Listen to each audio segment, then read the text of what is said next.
Hey y'all, and welcome to Politibrawl. My name is Brian, and Senator Kennedy exposes this hypocritical know-nothing Democrat who says these outlandish things, and folks, this is just the tip of the iceberg. Let's dive in. I want to read you a tweet.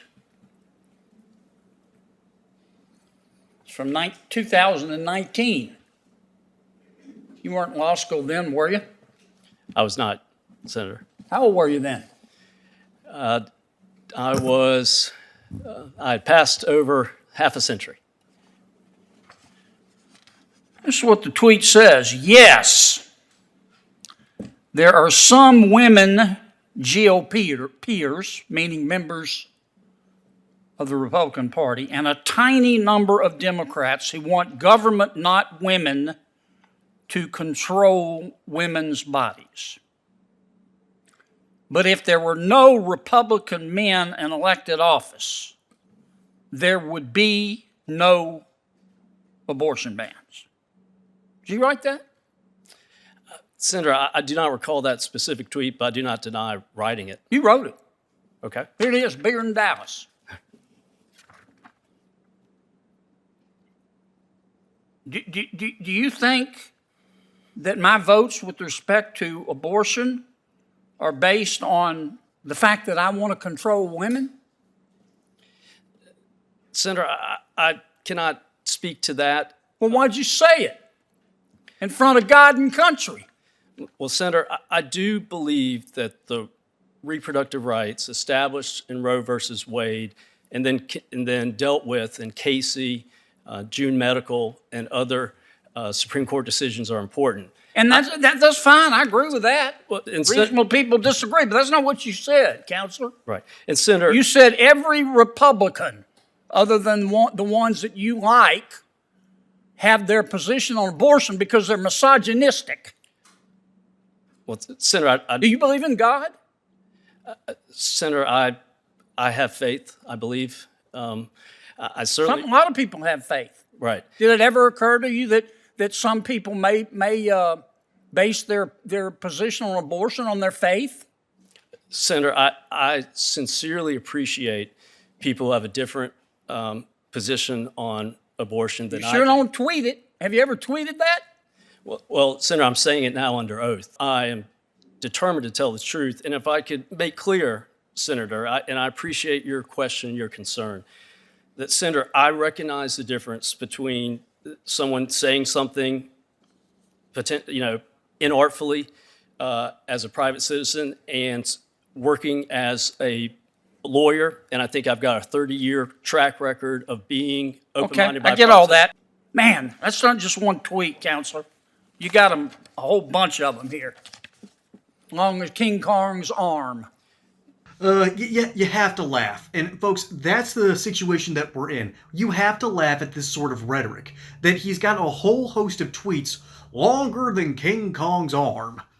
I can't do his voice enough justice here, so I apologize for that. But that's, again, the tip of the iceberg when it comes to leftist rhetoric. And I'm not talking about your good old-fashioned Democrats from the 90s and 2000s that a whole lot of Republicans think that they're still dealing with.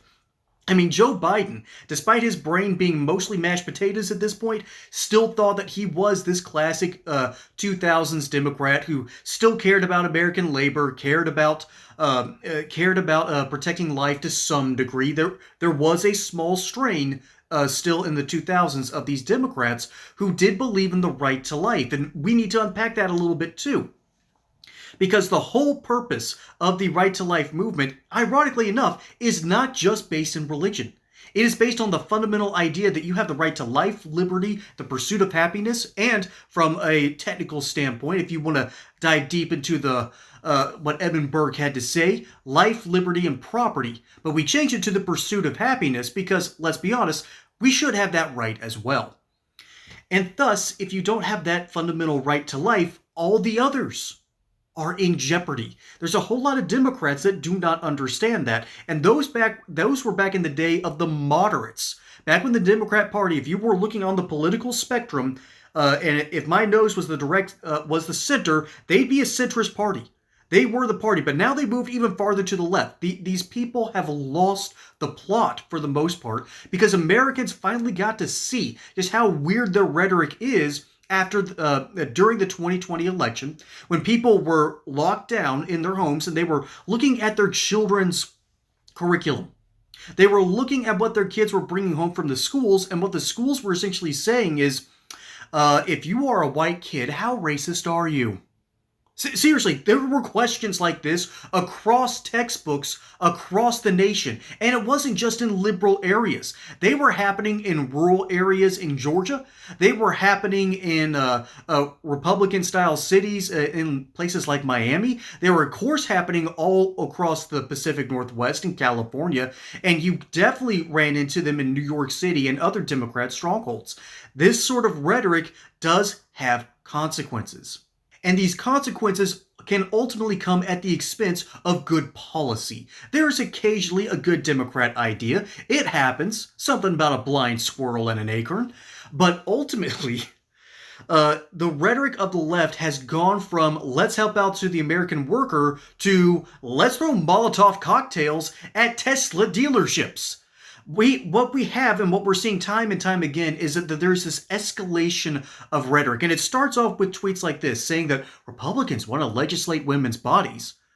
No, we want to protect the fundamental right to life, because if we don't have that, the others are in question. Then you've got the problem of, well, do we also protect women's sports? In both cases, the Republicans have this scientific argument, but the Democrats have been trying to make a moral argument and appeal to that sense, and you're going to get to a certain point where no one's going to buy it. It's not because these lefties have absolutely nothing to say or no leg to stand on, which many times they actually don't, but in this case, you're getting a benign version. This is the nice version. If you ever have spent any time on what Twitter used to be, if you've ever spent any time on Tumblr or on Reddit, you're starting to see this slow boil of bad rhetoric, of ideas from leftists, people that have inspired guys like Luigi Mangione to actually go out there and cause acts of violence against people who, more often than not, are kind of innocent here.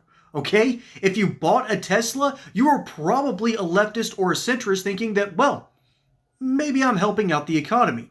And instead, it's now an option of ridicule by the left, to the point where their rhetoric has gotten so bad that there's actual violence going on against people who are driving these machines. And if you bought the Cybertruck, you more likely or not have realized that, oh, Elon Musk is actually on the side of conservatives. I'm going to buy this as a conservative social status. And you get, instead, violence threatened against you because of it. This sort of rhetoric needs to simmer down, or else there's going to be a bubbling over and you're going to see a huge problem. There's some people predicting that, remember the Summer of Love in 2020? That the riots in 2025 might be just starting, because we're already seeing a bunch of old white liberals out there parading around as if it's still the 1960s, which they still idolize for some reason. And they're out there with these anti-Elon Musk signs, don't, cut bad government spending. You keep Elon Musk away from my Social Security, even though it's protected by Congress, it's going to be protected by the courts, and Donald Trump has promised on numerous occasions that he does not want to touch Social Security other than the obvious waste, fraud, and abuse. So on one hand, you have these crazy old white liberals who don't know what they're talking about, complaining about issues where, once again, they know nothing, and then their children and the millennials, kids my age, and I can't believe I'm still calling them kids. I'm over 30 or almost past the half-century mark. Seriously, what is this guy? Anyways, when it comes to that style of rhetoric, there is something downstream that happens, and it constantly and profusely creates an environment where eventually violence is going to boil over. We're already starting to see the seeds being planted, and they're starting to sprout over the surface. And folks, there's an entire field of this stuff that's about to sprout up. So this is a problem. Senator Kennedy is exposing a major problem. And the good news about this story is this dude was fired by Donald Trump just a few months ago. So there's good news on the horizon, but until then, rhetoric has consequences. And this leftist style of protest has consequences. And until they realize that if they don't simmer down and don't start pivoting back to the center, they're going to continue to lose in 2026 and hopefully beyond. Folks, my name is Brian. Hope you enjoyed that segment here on Politibrawl. Don't forget to like and subscribe. Catch you on the next one. And until then, y'all have a good one.